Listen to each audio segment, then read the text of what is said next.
السلام علیکم ورحمۃ اللہ وبرکاتہ۔ الحمد للہ رب العالمین والصلاة والسلام علی رسولہ الکریم وعلی آلہ وصحبہ اجمعین، اما بعد۔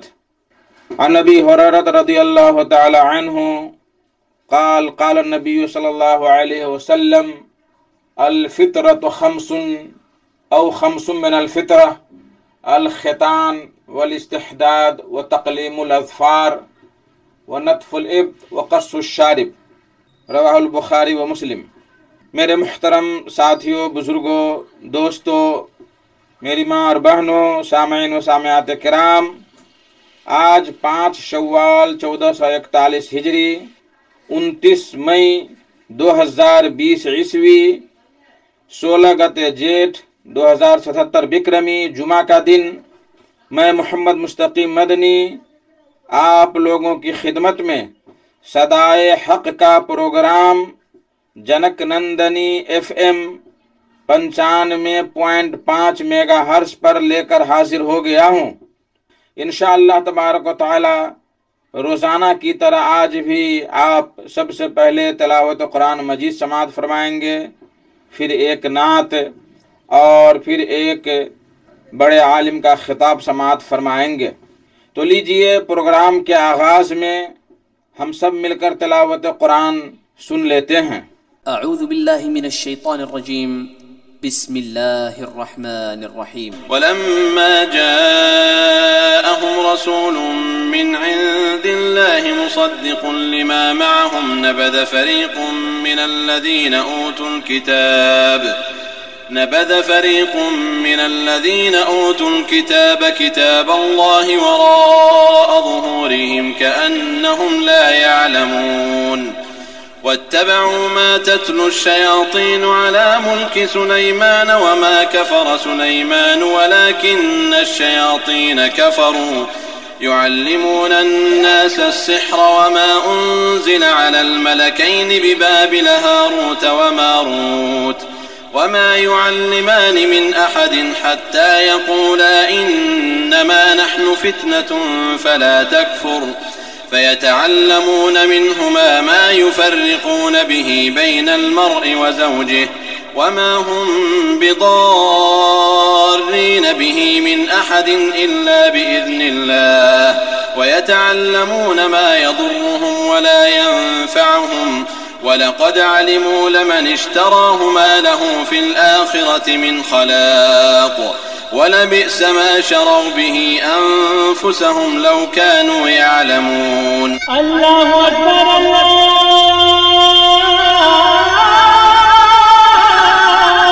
اکبر۔ بعدہ نصیر سراجی کی تخلیق اور انہی کی آواز میں ایک نعت شریف سماعت فرمائیں، جس کا بول ہے: سنت سے مصطفیٰ کی دل کو سجا رہا ہوں، سنت سے مصطفیٰ کی دل کو سجا رہا ہوں، رحمت و بن کے آئے سب کو بتا رہا ہوں، صلی اللہ علیہ وسلم۔ سنت سے مصطفیٰ کی دل کو سجا رہا ہوں، سنت سے مصطفیٰ کی، سنت سے مصطفیٰ کی دل کو سجا رہا ہوں، رحمت وہ بن کے آئے سب کو بتا رہا ہوں، رحمت وہ بن کے آئے سب کو بتا رہا ہوں، رحمت خدا کی ہر دم رہتی ہے میرے سر پر، رحمت خدا کی ہر دم، رحمت خدا کی ہر دم رہتی ہے میرے سر پر، جب سے درود پیغام سب کو سنا رہا ہوں، جب سے درود و پیغام سب کو سنا رہا ہوں، سنت سے مصطفیٰ کی مکہ سے کر کے ہجرت یثرب کو آ گئے تھے، مکہ سے کر کے ہجرت، مکہ سے کر کے ہجرت یثرب کو آ گئے تھے، ہجرت کے درس کو میں سب کو پڑھا رہا ہوں، ہجرت کے درس کو میں سب کو پڑھا رہا ہوں، سنت سے مصطفیٰ کی مسکین و بے کسوں کا ہر پل خیال رکھنا، مسکین و بے کسوں کا، مسکین و بے کسوں کا ہر پل خیال رکھنا، کہتے نبی یہ سب سے میں بھی سکھا رہا ہوں، کہتے نبی یہ سب سے میں بھی سکھا رہا ہوں، سنت سے مصطفیٰ کی میں ہوں بلال حبشی، توحید میرے دل میں ہوں بلال حبشی، میں ہوں بلال حبشی، توحید میرے دل میں، شمع وفا نبی کی دل میں جلا، شمع وفا نبی کی دل میں جلا، سنت سے مصطفیٰ کی دنیا کی کوئی دولت اس سے نہیں ہے بڑھ کر، دنیا کی کوئی دولت، دنیا کی کوئی دولت اس سے نہیں ہے بڑھ کر، دل میں نبی کی الفت ہر پل سجا رہا ہوں، دل میں نبی کی الفت ہر پل سجا رہا ہوں،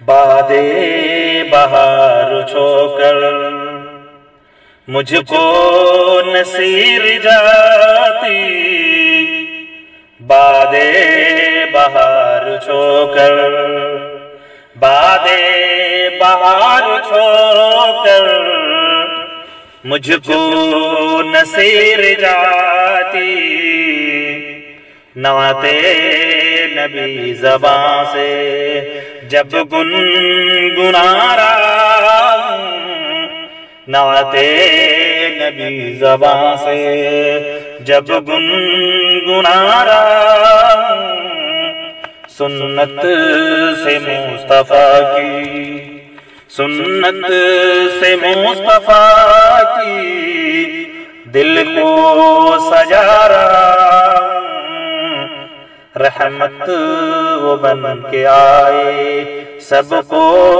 بتا رہا ہوں، اللہ اکبر اللہ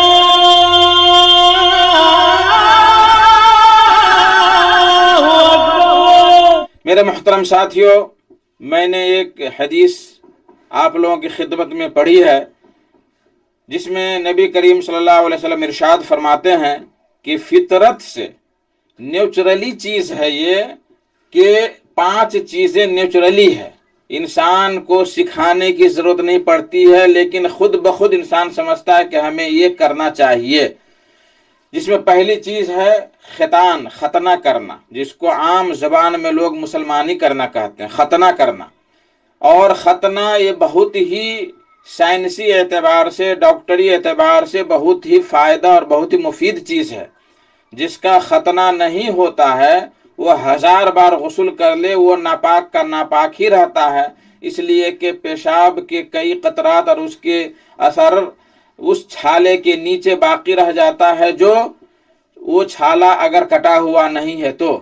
اسی طریقے سے پیشاب کرنے میں بھی کبھی کبھی دقت ہوتی ہے، اور اس چھالے کے نیچے کئی قسم کی گندگیاں ہوتی ہے، اور ان گندگیوں کو لے کر کے، ان غلاظتوں کو لے کر اگر آدمی ہم بستری کرتا ہے تو بیوی کے رحم میں جا کر باعث کینسر ہوتا ہے، جو آپ طبی اور ڈاکٹری حساب سے اس کا تجزیہ کیا جاتا ہے۔ اسی طریقے سے دوسرا ہے الاستحداد، ناف کے نیچے کا بال کاٹنا، جو گندا بال ہوتا ہے، ناپاک بال ہوتا ہے لوگ کہتے ہیں، تو اس گندگی کو دور کرنے کے لیے اس کی صفائی ضروری ہوتی ہے۔ اسی طریقے سے ناخنوں کو کاٹنا، ناخن بڑا بڑا آج کل فیشن ہو گیا ہے رکھنا، لیکن لوگ نہیں سمجھتے ہیں کہ ان ناخنوں کے نیچے جو غلاظتیں جمع رہتی ہیں، ان غلاظتوں سے کیٹانو پیدا ہوتے ہیں، اور وہی کیٹانو صحت کے لیے نقصان دہ ہوتے ہیں اور پریشان کن ہوتے ہیں، اس لیے اپنے ناخنوں کو بھی کاٹنا چاہیے۔ چوتھی چیز ہے نتف الابط، بغل کے بال کو اکھاڑنا، باہ کے نیچے بغل کے بال دیکھا گیا ہے کہ بڑے بڑے بال لوگ رکھتے ہیں اور پتہ نہیں اس میں کیا ہے، حالانکہ اس میں بھی گندگی جمع ہونے کی جگہ رہتی ہے، وہ پسینہ سے کام کرتے ہوئے اور بھی قسم قسم کی گندگیاں وہاں جمع ہوتی ہیں، اس لیے اس کی صفائی بھی، اس کو اکھاڑنا ضروری ہے۔ اگر اکھاڑنے کی طاقت نہ ہو تو اس کو چھل لے، صاف کر لے بلیڈ سے یا کہ استورا سے یا کسی چیز سے۔ وقص الشارب، اور مونچھوں کو چھوٹی کرنا، مونچھوں کو چھوٹی کرنا یہ بھی فطرت میں داخل ہے کہ اس سے کھانے پینے کی چیزوں میں مونچھ نہیں جاتی ہے۔ کچھ لوگوں کو دیکھا گیا ہے جو لوگ بڑی بڑی مونچھ رکھتے ہیں، وہ چاول کھائیں گے یا پانی پئیں گے تو اس برتن میں مونچھ چلی جاتی ہے، اور آج کل آم کا موسم ہے، آم اگر کھائیں گے تو مونچھوں پر بھی آم کے ریشے لگے ہوئے رہتے ہیں، جو کیٹانو پیدا کرنے کا باعث بنتا ہے، اس لیے ان چیزوں کی صفائی ستھرائی ہمیں کرنی نہایت ہی ضروری ہے۔ مسلم شریف کی ایک روایت ہے، اس میں 10 چیزوں کو گنایا ہے، جن میں اضافہ ہے داڑھی کو بڑھانا۔ داڑھی بڑھانا ایک مرد کی شان ہے اور مردوں کی علامت اور پہچان ہے، اور اس سے مردانگی جھلکتی ہے، اور دیکھا گیا ہے کہ جتنے بھی دھرم ہیں ان کے رشی منی، ان کے راہب، مولوی، سب لوگ داڑھی رکھتے ہیں، اس لیے کہ اس میں تقوی اور جو ہے شرافت اور مردانگی ٹپکتی ہے۔ اسی طریقے سے مسواک کرنا، مسواک دانت کے لیے بہت مفید ہے، چاہے برش، ٹوتھ پیسٹ وغیرہ استعمال کریں یا مسواک کریں استعمال۔ اسی طریقے سے ہے وہ استنشاق الماء، ناک میں پانی چڑھا کر جھاڑنا، یہ بھی ایک بہت بڑی چیز ہے جس کے بارے میں بیان کیا جا چکا ہے۔ وغسل البرامج، اور پوروں اور بغل کے چیزوں کو جہاں جہاں گندگیاں جمع ہوتی ہیں ان جگہوں کو صاف کرنا۔ وانتقاص الماء، اور پانی کے ذریعے سے استنجا کرنا پیشاب پخانہ کے بعد۔ اور 10ویں چیز ہے مزمزہ، کلی کرنا۔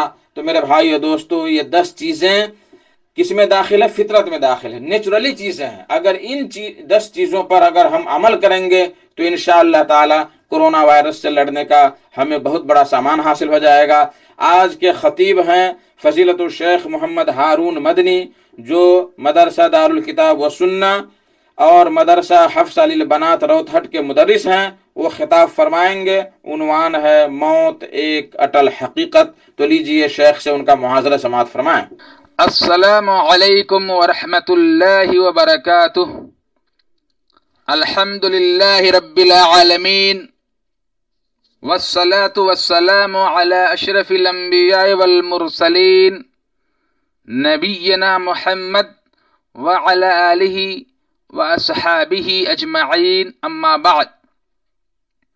قال الله تعالى في كلامه المجيد والفرقان الحميد: أعوذ بالله من الشيطان الرجيم، بسم الله الرحمن الرحيم. أينما تكونوا يدرككم الموت ولو كنتم في بروج مشيدة. وقال النبي صلى الله عليه وسلم: كن في الدنيا غريب أو عابر سبيل وعد نفسك من أهل القبور.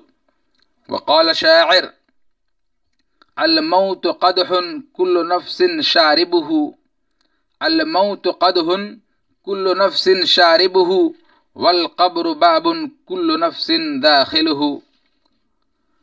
رب اشرح لي صدري ويسر لي أمري واحلل عقدة من لساني يفقه قولي.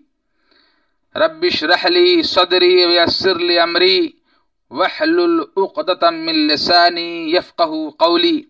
ربی زدنی علما، ربی زدنی علما. سامعین کرام، دینی ملی بھائیوں، بزرگوں اور دوستوں، junk Nandini FM 95.5 mega hertz کے ذریعے آپ حضرات کی خدمت میں موت ایک اٹل حقیقت کے عنوان پر لب کشائی کا ذرّی موقع فراہم ہوا ہے.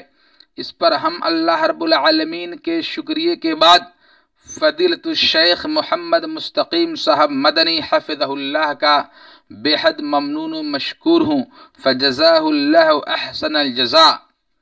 حضرات گرامی، بلا شبہ موت ایک اٹل حقیقت ہے، تلخ حقیقت ہے، اور اللہ تعالیٰ نے ہر جاندار کے لیے اس کا وقت اور جگہ متعین کر رکھا ہے. اور موت ایسی شے ہے کہ دنیا کا کوئی بھی شخص، کوئی بھی فرد، خواہ کافر ہو یا فاسق و فاجر، ڈاکٹر ہو یا انجینئر، ماسٹر ہو یا سائنسداں، نیز کسی بھی قوم، ملت، مذہب و سیاست سے جڑا ہوا فرد ہو، اس کا منکر نہیں ہے، بلکہ اسے پورا یقین اور وشواس ہے کہ ایک نہ ایک دن فنا اور ختم ہونا ہے، مرنا ہے، اس دار فانی سے دار بقا کی طرف کوچ کرنا ہے. لہذا موت سے کوئی مستثنا نہیں ہے، کوئی الگ نہیں ہے. نہ نبی، نہ رسول، نہ مرد، نہ عورت، نہ بوڑھا، نہ جوان، نہ بچہ، نہ آقا، نہ غلام، نہ امیر، نہ غریب، نہ گورا، نہ کالا. کسی نے سچ کہا ہے کہ موت سے کس کو رستگاری ہے، موت سے کس کو رستگاری ہے، آج وہ کل ہماری باری ہے. حضرات گرامی، اللہ رب العالمین نے اپنی کتاب مقدس میں دو ٹوک فیصلہ سناتے ہوئے فرمایا ہے: وما جعلنا لبشر من قبلك الخلد افإن مت فهم الخالدون كل نفس ذائقة الموت. اور آپ سے پہلے کسی انسان کو بھی ہم نے ہمیشگی نہیں دی، کیا آپ فوت ہو گئے تو وہ ہمیشہ کے لیے زندہ رہیں گے؟ ہر جاندار کو موت کا مزہ چکھنا ہے. سورۃ الانبیاء آیت نمبر 34-35. یعنی اے محمد صلی اللہ علیہ وسلم، اے نبی پاک صلی اللہ علیہ وسلم، نہ تو آپ سے پہلے کسی انسان کو ہمیشہ کے لیے زندہ رکھا گیا اور نہ ہی آپ ہمیشہ زندہ رہنے والے ہیں، بلکہ ہر جاندار کو موت کا مزہ چکھنا ہے. دوسری جگہ اللہ رب العالمین نے فرمایا: کل من علیہا فان ویبقى وجہ ربک ذو الجلال والاکرام.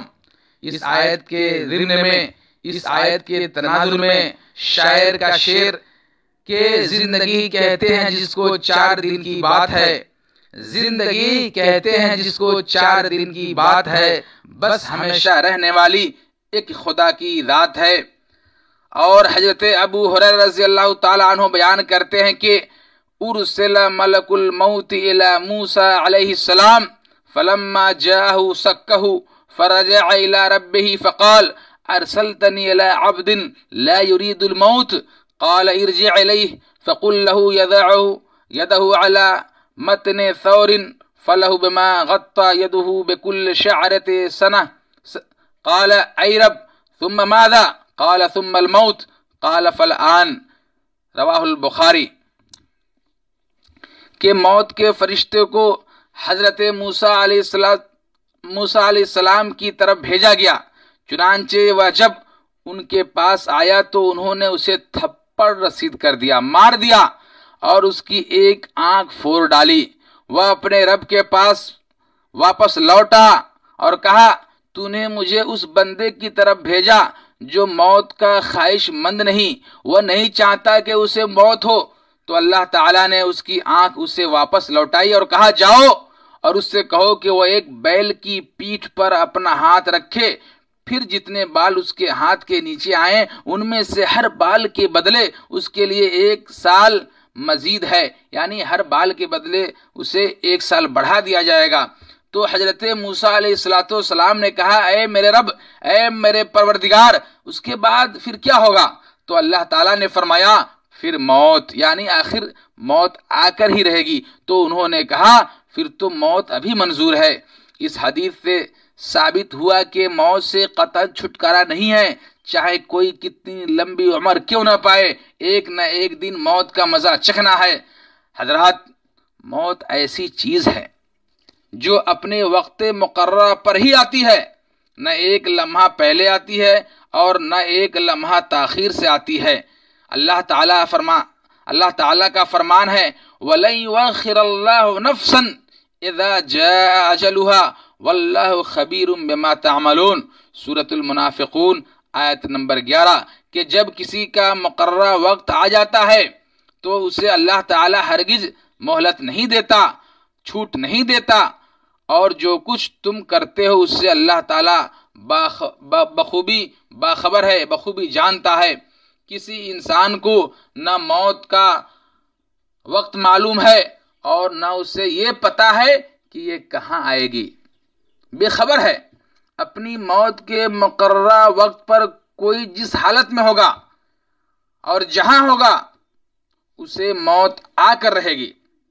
ارشاد باری تعالی ہے وَمَا تَدْرِي نَفْسٌ مَاذَا تَكْسِبُ غَدًا وَمَا تَدْرِي نَفْسٌ بِأَيِّ أَرْضٍ تَمُوتُ إِنَّ اللَّهَ عَلِيمٌ خَبِيرٌ، کہ کوئی بھی نہیں جانتا، کسی کو نہیں معلوم کہ وہ کل کیا کچھ کرے گا، اور نہ کسی کو یہ معلوم ہے، نہ کسی کو یہ پتا ہے کہ وہ کس زمین پر کہاں مرے گا۔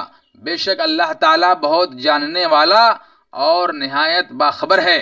سورہ لقمان آیت نمبر 34، یعنی کسی کو کچھ پتا نہیں کہ اسے موت کہاں اور کب آئے گی، گھر میں یا گھر سے باہر، اپنے وطن میں یا دیار غیر میں، دوسری جگہ میں، جوانی میں، بچپنے میں یا بڑھاپے میں، اپنی آرزوؤں اور خواہشات کی تکمیل کے بعد یا پہلے، کسی کو کچھ معلوم نہیں۔ اللہ تعالیٰ کا فرمان ہے اینما تکونوا یدرککم الموت ولو کنتم فی بروج مشیدہ، سورۃ النساء آیت نمبر 78۔ تم جہاں کہیں بھی ہوگے، تم جہاں کہیں بھی رہو گے، موت تمہیں آ پکڑے گی، موت تمہیں دبوچ لے گی، گویا تم مضبوط قلعوں میں ہو، یعنی گرچہ تم اپنے آپ کو مضبوط قلعوں میں بند کر لو، جب موت کا وقت آ جائے گا تو موت آ کر رہے گی، اور موت سے کوئی شخص راہ فرار اختیار نہیں کر سکتا۔ موت سے کوئی شخص بھاگنا چاہے، بچنا چاہے، چھپنا چاہے تو یہ ممکن ہی نہیں ہے۔ اللہ تعالیٰ فرماتا ہے قل ان الموت الذي تفرون منه فانه ملاقيكم ثم تردون الى عالم الغيب والشهاده فينبئكم بما كنتم تعملون، سورۃ الجمعہ آیت نمبر 8، کہ اے نبی پاک صلی اللہ علیہ وسلم آپ لوگوں سے کہہ دیجئے، اعلان بتا دیجئے کہ جس موت سے تم بھاگ رہے ہو، تم راہ فرار اختیار کرتے ہو، وہ تمہیں پہنچ کر رہے گی، پھر تم سب اس ذات کی طرف لوٹا دیے جاؤ گے جو ہر چھپی ہوئی اور ظاہر چیز کو جاننے والا ہے، اور وہ تمہیں تمہارے کیے ہوئے تمام کاموں کے متعلق خبردار کرے گا۔ حضرات گرامی، جو آیات ہم نے اب تک ذکر کی ہیں، جن آیات کو آپ کے سامنے ابھی ہم نے پڑھا ہے، ان کا خلاصہ یہ ہے کہ موت ایک ایسی اٹل حقیقت ہے، تلخ حقیقت ہے کہ جس سے کسی کو چھٹکارا نہیں، اور یہ اپنے اس وقت مقررہ پر ہی آتی ہے جس کا کسی کو علم نہیں، کسی کو اندازہ نہیں، اور ہر حال میں آ کر رہتی ہے، چاہے کوئی اسے پسند کرے یا نہ کرے۔ کوئی شخص موت کی خواہش کرے نہ کرے، چاہے نہ چاہے، موت اپنے وقت پر آ کر رہے گی۔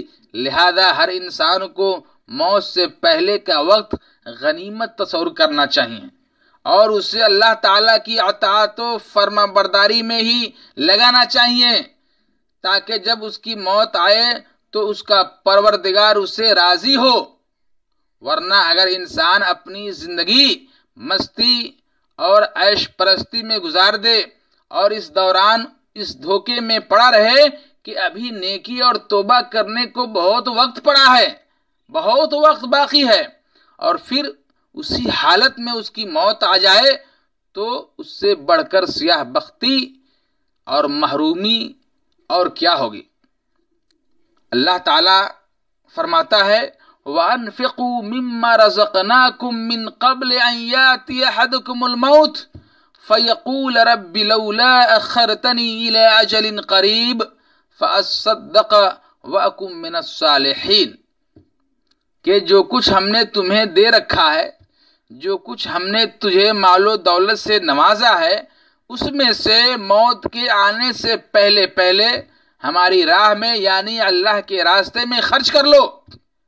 یہ اللہ تعالیٰ اپنے بندوں کو سکھا رہا ہے، بتا رہا ہے، ورنہ جب موت آ جائے گی تو وہ کفے افسوس ملتے ہوئے کہے گا، پچھتاتے ہوئے کہے گا کہ اے میرے رب، مجھے تو نے تھوڑی دیر کے لیے مہلت کیوں نہ دی کہ میں اس میں صدقہ خیرات کر لیتا، اللہ کے راستے میں خوب خرچ کر لیتا اور نیک لوگوں میں سے ہو جاتا۔ سورۃ المنافقون آیت نمبر 10۔ گویا موت کے وقت نیکی کرنے کی خواہش اور نیک لوگوں میں سے ہو جانے کی تمنا کسی کام نہیں آئے گی۔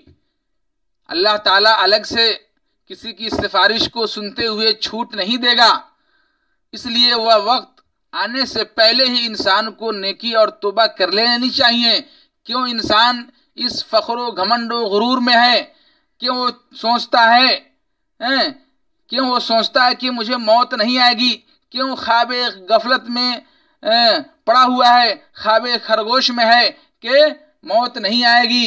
اور یہ کیوں سوچتا ہے اور کہتا ہے، کون کہتا ہے موت آئی تو مر جاؤں گا؟ کون کہتا ہے موت آئی تو مر جاؤں گا؟ میں تو دریا ہوں، سمندر میں اتر جاؤں گا۔ کیا موت آئے گی تو کسی کی شخصیت کو دیکھے گی؟ کیا وہاں کسی کی سفارش چلے گی کہ ہم مالدار ہیں، ہم پیسے سے چھٹکارا پالیں؟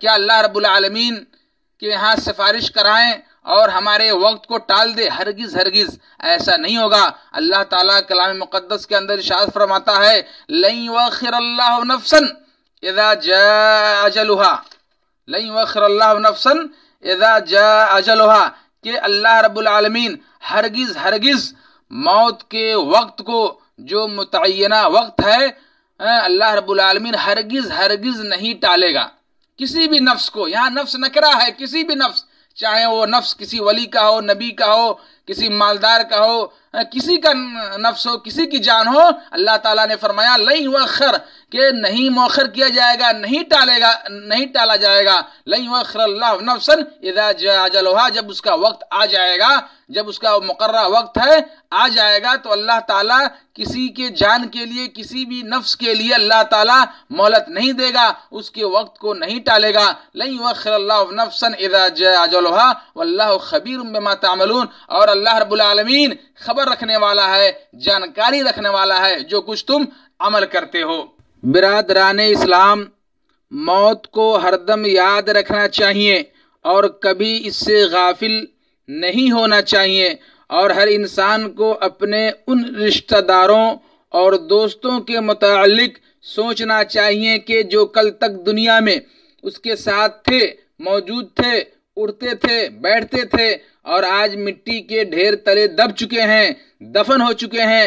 بڑی حیرت ہوتی ہے اس شخص پر جو اپنے کندھوں پر کئی جنازے اٹھا چکا ہوتا ہے، اپنے ہاتھوں کئی فوت شدگان کو دفن کر چکا ہوتا ہے، اپنی آنکھوں سے قبرستان کے کئی خوفناک مناظر دیکھ چکا ہوتا ہے، اپنے کانوں سے کئی لوگوں کی اچانک موت کے واقعات سن چکا ہوتا ہے، پھر بھی اپنی موت سے غافل ہوتا ہے، بے خبر رہتا ہے۔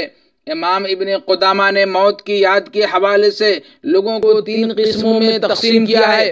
ایک وہ انسان جو کہ دنیاوی کاموں میں بری طرح مشغول رہتا ہے اور دنیا کی طلب میں رات دن ایک کر دیتا ہے، ایسا شخص موت سے غافل رہتا ہے، اور اگر کبھی اسے موت یاد بھی آتی ہے تو اسے نفرت کرتا ہے۔ دوسرا وہ انسان جو کہ موت کو زیادہ سے زیادہ یاد کرتا ہے اور موت کو یاد کر کے اس کے دل میں اللہ تعالیٰ کا خوف پیدا ہو جاتا ہے، اور اللہ تعالیٰ کے خوف کی وجہ سے وہ کثرت سے توبہ و استغفار کرتا رہتا ہے۔ ایسا شخص موت سے محبت کرنے والا ہوتا ہے، اور اگر اس کے دل میں کبھی موت کو ناپسند کرنے کا خیال آتا بھی ہے تو وہ محض اس لیے ہوتا ہے کہ وہ اپنے آپ کو گناہ کا تصور کرتا ہے اور مزید نیکیاں کمانے کا خواہش مند ہوتا ہے، اور اس کی تمنا یہ ہوتی ہے، اس کی خواہش یہ ہوتی ہے کہ اس کی موت اس حالت میں آئے کہ اللہ تعالیٰ اس سے راضی ہو۔ تو اس تمنا کے پورا ہونے تک اگر وہ موت کو ناپسند کرتا ہے، نہیں چاہتا ہو تو اور بات ہے، ورنہ عام حالات میں موت اسے پسند ہی ہوتی ہے۔ تیسرا وہ شخص ہے جو کہ موت کو ہر دم یاد رکھتا ہے اور کسی بھی لمحے اس سے غافل نہیں ہوتا۔ ایسا شخص اللہ تعالیٰ سے جلد ملاقات کرنے کا متمنی اور خواہش مند رہتا ہے تاکہ وہ دنیا کی الجھنوں، جھنجھٹوں، پریشانیوں سے نجات پا کر جلد از جلد نعمتوں والے گھر یعنی جنت میں جا پہنچے۔ ان تینوں میں سے سب سے بہتر تیسرا شخص ہے، اس کے بعد دوسرا، اور سب سے بدتر انسان پہلا ہے جو کہ موت سے مکمل طور پر غافل رہتا ہے، بے خبر رہتا ہے۔ حضرت ابو ہریرہ رضی اللہ تعالیٰ عنہ سے روایت ہے کہ رسول اللہ صلی اللہ علیہ وسلم نے فرمایا، اکثروا ذکر ہاذم اللذات الموت فإنه لم يذكره احد في ضيق من العيش الا وسعه عليه، رواہ ابن حبان وصححہ الالبانی۔ لذتوں کو ختم کر دینے والی چیز یعنی موت کو زیادہ سے زیادہ یاد کیا کرو، کیونکہ جو شخص بھی اسے تنگ حالی میں یاد کرتا ہے، پریشانی اور مصیبت کی گھڑی میں یاد کرتا ہے، اللہ تعالیٰ اسے خوشحال بنا دیتا ہے۔ حضرت عبداللہ بن عمر رضی اللہ تعالیٰ عنہ بیان کرتے ہیں کہ میں رسول اللہ صلی اللہ علیہ وسلم کے ساتھ تھا کہ اچانک ایک انصاری آیا، اس نے نبی کریم صلی اللہ علیہ وسلم کو سلام کہا، پھر کہنے لگا، اے اللہ کے رسول صلی اللہ علیہ وسلم، مومنوں میں سب سے افضل، سب سے بہتر کون ہے؟ آپ صلی اللہ علیہ وسلم نے فرمایا، احسنہم اخلاقا، ان میں جو سب سے اچھے اخلاق والا ہے، سب سے اچھا کیریکٹر والا ہے۔ اس نے پوچھا، مومنوں میں سب سے زیادہ عقل مند کون ہے؟ آپ صلی اللہ علیہ وسلم نے فرمایا، اکثرہم للموت ذکرا واحسنہم لما بعدہ استعدادا اولئک الاکیاس، ان میں جو سب سے زیادہ موت کو یاد کرنے والا ہو اور جو موت کے بعد آنے والے مراحل کے لیے سب سے زیادہ تیاری کرنے والا ہو، وہی زیادہ عقل مند و دانش مند ہے۔ رواہ ابن ماجہ وصححہ الالبانی۔ الدقاق کا کہنا ہے کہ جو شخص موت کو زیادہ یاد کرتا ہے اس کا 3 طرح سے اکرام کیا جاتا ہے۔ ایک یہ کہ اسے جلدی توبہ کرنے کی توفیق مل جاتی ہے، دوسرا یہ کہ جتنا ملتا ہے اسے اتنے پر قناعت نصیب ہوتی ہے، اور تیسرا یہ کہ اسے عبادت میں لذت و نشاط محسوس ہوتی ہے۔ اور جو شخص موت کو بھلا دیتا ہے، اسے غافل رہتا ہے، اسے 3 طرح سے سزا دی جاتی ہے۔ ایک یہ کہ اسے جلدی توبہ کرنے کی توفیق نہیں ملتی، دوسرا یہ کہ جتنا آتا ہے اس پر قناعت نصیب نہیں ہوتی، اور تیسرا یہ کہ عبادت میں سستی کائلی اور بے دلی محسوس ہوتی ہے۔ اللہ رب العزت کے اس فرمان الذی خلق الموت والحیات لیبلوکم ایکم احسن عملا، سورۃ الملک آیت نمبر 2، کہ جس نے موت و حیات یعنی اللہ تعالیٰ نے موت و حیات کو پیدا کیا تاکہ تمہیں آزما سکے کہ تم میں عمل کے اعتبار سے کون زیادہ اچھا ہے۔ اس سے مراد یہ ہے کہ تم میں کون زیادہ موت کو یاد کرنے والا، اس کی تیاری کرنے والا اور اس سے ڈرنے والا ہے۔ جو چیز موت اور آخرت کی یاد دلاتی ہے اور دنیا سے بے رغبت کر دیتی ہے اور وہ ہے قبرستان کی زیارت۔ حضرت ابو ہریرہ رضی اللہ تعالیٰ عنہ بیان کرتے ہیں کہ رسول اللہ صلی اللہ علیہ وسلم اپنی والدہ کی قبر پر گئے تو آپ خود بھی روئے اور جو آپ کے ساتھ تھے آپ نے انہیں بھی رلایا۔ پھر فرمایا استأذنت ربی فی ان استغفر لها فلم یؤذن لی واستأذنته فی ان ازور قبرها فأذن لی فزوروا القبور فإنها تذکر الموت۔ میں نے اپنے رب سے والدہ کے لیے، اپنی ماں کے لیے استغفار کی یعنی بخشش کی اجازت طلب کی، لیکن مجھے اجازت نہیں ملی۔ پھر میں نے والدہ کی قبر پر آنے کی اجازت طلب کی تو اجازت مل گئی۔ لہذا تم قبرستان کی زیارت کیا کرو کیونکہ یہ قبریں موت کی یاد دلاتی ہے۔ رواہ مسلم۔ اس لیے انسان کو گاہے بگاہے قبرستان میں حاضر ضرور ہونا چاہیے تاکہ اسے عبرت حاصل ہو، سبق حاصل ہو اور وہ اپنے انجام کو یاد کر کے راست پر آ جائے، صحیح راستے پر آ جائے، برائیوں کو چھوڑ دے، یا اگر وہ پہلے ہی راہ راست پر چل رہا ہے تو اسے موت کو یاد کر کے استقامت کے ساتھ اسی راہ راست پر چلتا رہے۔ حضرات گرامی، موت اور موت کے بعد آنے والے تمام مراحل کٹھن اور انتہائی خوفناک ہے۔ اس لیے سچا مومن جب بھی موت اور قبر کا تصور اپنے ذہن میں لاتا ہے تو اس کے رونگٹے کھڑے ہو جاتے ہیں اور وہ اس خوف سے کانپ اٹھتا ہے۔ اس کی مثال یوں سمجھ لیجئے کہ جیسے ایک انسان کو پرخطر سفر طے کرنا ہو تو وہ سفر شروع کرنے سے پہلے ہر وقت اس کے متعلق سوچ و بچار میں پڑا رہتا ہے، فکر مند رہتا ہے، ہر ممکن حد تک اس کے خطرات کو کم کرنے کی کوشش تگ و دو میں لگا رہتا ہے۔ بالکل اسی طرح آخرت کا سفر ہے، سفر آخرت ہے جس کا آغاز موت سے ہوتا ہے، جس کی شروعات موت سے ہوتی ہے اور اس کی پہلی منزل قبر ہے۔ جی ہاں، ایک تنگ و تاریک کوٹھری کہ جہاں کوئی دوست کام نہ آئے، کوئی رشتہ دار ساتھ نہ دے۔ کہا احباب نے ہر دفن کے وقت اب ہم وہاں کا کیا حال جانیں، لحد تک آپ کی تعظیم کر دی، آگے آپ کے نامہ اعمال جانے۔ پھر اس کے بعد آنے والی تمام منزلیں اس سے بھی زیادہ سنگین۔ تو ایسے پرخطر سفر سے آخر ہم لوگ کیوں غافل ہیں، کیوں غفلت میں پڑے ہوئے ہیں؟ موت کا تصور ہمیں کیوں نہیں جھنجھوڑتا؟ موت کو یاد کر کے ہم خواب غفلت سے کیوں بیدار نہیں ہوتے؟ بظاہر اس کے دو اسباب ہیں، ایک دنیا کی محبت اور دوسرا جہالت۔ چنانچہ دنیا کی محبت اور اس کی لذتوں اور شہوتوں میں ہم اس قدر غرق ہو چکے ہیں کہ کبھی اس بارے میں سوچا ہی نہیں کہ جس طرح ہمارے باپ دادا اس دنیا کو چھوڑ کر چلے گئے، اسی طرح ہمیں بھی اسے الوداع کہنا ہے، چھوڑنا ہے۔ لیکن صد افسوس ہمارے سامنے ہر وقت دنیاوی خواہشات کی ایک لمبی چوڑی فہرست رہتی ہے جس کو پورا کرنا ہمارا مقصد حیات ہوتا ہے، اور جب تک ان میں سے چند خواہشات پوری ہوتی ہیں تب تک زندگی کا بڑا حصہ گزر چکا ہوتا ہے اور مزید خواہشات جنم لے چکی ہوتی ہے، اور ابھی بہت ساری خواہشات نامکمل ہوتی ہے، ادھوری رہتی ہے کہ فرشتہ اجل دروازے پر آ پہنچتا ہے، تب سوائے پچھتاوے اور افسوس کے اور کچھ ہاتھ نہیں آتا۔ حضرت ابو ہریرہ رضی اللہ تعالیٰ عنہ بیان کرتے ہیں کہ رسول اللہ صلی اللہ علیہ وسلم نے ارشاد فرمایا لا یزال قلب الکبیر شابا فی اثنتین فی حب الدنیا وطول العمل۔ دو چیزیں ایسی ہیں جن کے بارے میں عمر رسیدہ انسان کا دل ہمیشہ جوان رہتا ہے، دنیا سے محبت اور لمبی لمبی خواہشیں، امیدیں۔ اس حدیث کو امام بخاری نے روایت کیا۔ حضرت انس بن مالک رضی اللہ تعالیٰ عنہ بیان کرتے ہیں کہ رسول اللہ صلی اللہ علیہ وسلم نے ارشاد فرمایا، یکبر ابن آدم یکبر معہ اثنان، حب المال و طول العمر۔ ابن آدم جیسے جیسے بڑا ہوتا ہے، انسان جیسے جیسے بڑا ہوتا ہے، جیسے جیسے اس کی عمر بڑھتی ہے، اس کے ساتھ دو چیزیں بھی بڑی ہوتی رہتی ہیں، مال کی محبت اور لمبی زندگی کی خواہش۔ اسے بھی امام بخاری نے روایت کیا۔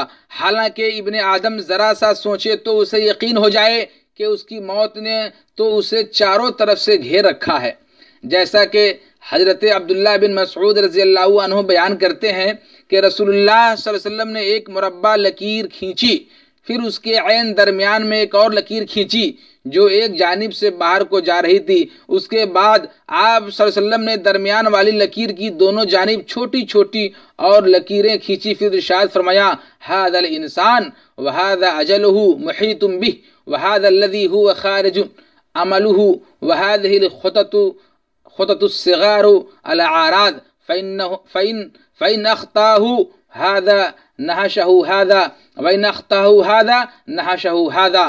رواہ البخاری۔ یہ درمیان والی لکیر انسان ہے اور یہ مربع لکیر اس کی موت ہے، جس نے اسے چاروں طرف سے گھیر رکھا ہے، اور یہ جو لکیر باہر کو نکل رہی ہے یہ اس کی امیدیں ہیں، اور یہ جو درمیان والی لکیر کی دونوں جانب چھوٹی چھوٹی لکیریں ہیں یہ اس کو پیش آنے والے غیر دائمی پریشانیاں ہیں۔ اگر وہ اس پریشانی سے بچ جائے تو اسے دبوچتی ہے، اور اگر وہ اس سے بچ جائے تو ایک اور پریشانی اسے آ لیتی ہے۔ لہذا موت سے غافل ہونے کی بجائے ہمیشہ موت کو یاد رکھنا چاہیے اور دنیا میں یوں رہنا چاہیے جیسا کہ حضرت عبداللہ بن عمر رضی اللہ تعالیٰ عنہ بیان کرتے ہیں کہ رسول اللہ صلی اللہ علیہ وسلم نے میرے کندھے پر ہاتھ رکھا اور ارشاد فرمایا، کن فی الدنیا کأنک غریب او عابر سبیل، کہ دنیا میں ایک اجنبی یا ایک مسافر کی طرح رہو۔ اور حضرت عبداللہ بن عمر رضی اللہ عنہ کہا کرتے تھے، اذا امسیت فلا تنتظر الصباح، اذا امسیت فلا تنتظر الصباح واذا اصبحت فلا تنتظر المساء وخذ من صحتك لمرضك ومن حیاتك لموتك۔ رواہ البخاری۔ کہ جب شام ہو جائے تو صبح کا انتظار مت کرو، اور جب صبح ہو جائے تو شام کا انتظار مت کرو، اور تندرستی کی حالت میں اتنا عمل کر لو کہ جو بیماری کی حالت میں بھی کافی ہو جائے، اور اپنی زندگی میں اس قدر نیکیاں کما لو کہ جو موت کے بعد بھی تمہارے لیے نفع بخش ہوں۔ مسند احمد وغیرہ میں اس حدیث کے الفاظ یوں ہیں، کن فی الدنیا کأنک غریب او عابر سبیل وعد نفسک من اہل القبور، دنیا میں ایک اجنبی یا ایک مسافر کی طرح رہو اور اپنے آپ کو قبر والوں میں شمار کرو۔ اسے علامہ البانی نے صحیح کہا ہے۔ ایک اور روایت میں یوں ارشاد فرمایا، یا ابن آدم اعمل کأنک تری اللہ وعد نفسک مع الموت وإیاک ودعوۃ المظلوم۔ اے ابن آدم، تم عمل یوں کرو کہ جیسے تم اللہ تعالیٰ کو دیکھ رہے ہو، اور اپنے آپ کو فوت شدگان میں شمار کرو، اور مظلوم کی بد دعا سے بچو۔ جہاں تک موت سے غفلت کا دوسرا سبب یعنی جہالت کا تعلق ہے تو اس سے مراد ہے کہ بہت سارے لوگ اپنی جوانی سے دھوکہ کھا جاتے ہیں، اور وہ یہ سمجھتے ہیں کہ موت جوانی میں نہیں بڑھاپے میں آئے گی یا بڑھاپے میں آتی ہے، اور یہی سمجھ کر وہ موت سے غافل ہو جاتے ہیں، بے خبر رہتے ہیں۔ حالانکہ اگر وہ اپنے محلے میں بوڑھے لوگوں کی گنتی کریں تو شاید وہ 10 سے بھی کم ہوں۔ یہ اس بات کی دلیل ہے کہ زیادہ تر لوگ بڑھاپے تک پہنچنے سے پہلے ہی وفات پا چکے ہیں، جبکہ کئی لوگ اپنی تندرستی سے دھوکہ کھا جاتے ہیں، اور ان کا خیال یہ ہوتا ہے، ان کا گمان یہ رہتا ہے کہ موت تو بیماری کی حالت میں آتی ہے۔ حالانکہ اگر وہ اپنے آس پاس رہنے والے لوگوں کا جائزہ لیں تو انہیں معلوم ہوگا کہ کتنے لوگ صحت مند ہونے کے باوجود اچانک اس دنیا سے رخصت ہو جاتے ہیں، تو کیا ان جیسی اچانک موت ان پر نہیں آ سکتی؟ لہٰذا میرے محترم بزرگ دوستو، یہ سب سننے اور جاننے کے باوجود افسوس کے ساتھ کہنا پڑتا ہے کہ آگاہ اپنی موت سے کوئی بشر نہیں، آگاہ اپنی موت سے کوئی بشر نہیں۔ سامان 100 برس کا ہے، پل کی خبر نہیں۔ اللہ تعالیٰ سے دعا ہے کہ ہمیں موت کو یاد کرنے اور سفر آخرت کی تیاری کرنے کے ساتھ ساتھ ہم نے جو کچھ سنا ہے اس پر عمل کرنے کی توفیق عطا فرمائے، آمین۔ اقول قولی هذا استغفر اللہ لی ولکم ولسائر المسلمین۔ سبحان ربک رب العزت عما یصفون وسلام علی المرسلین والحمد للہ رب العالمین، والسلام علیکم ورحمۃ اللہ وبرکاتہ۔ اللہ اکبر اللہ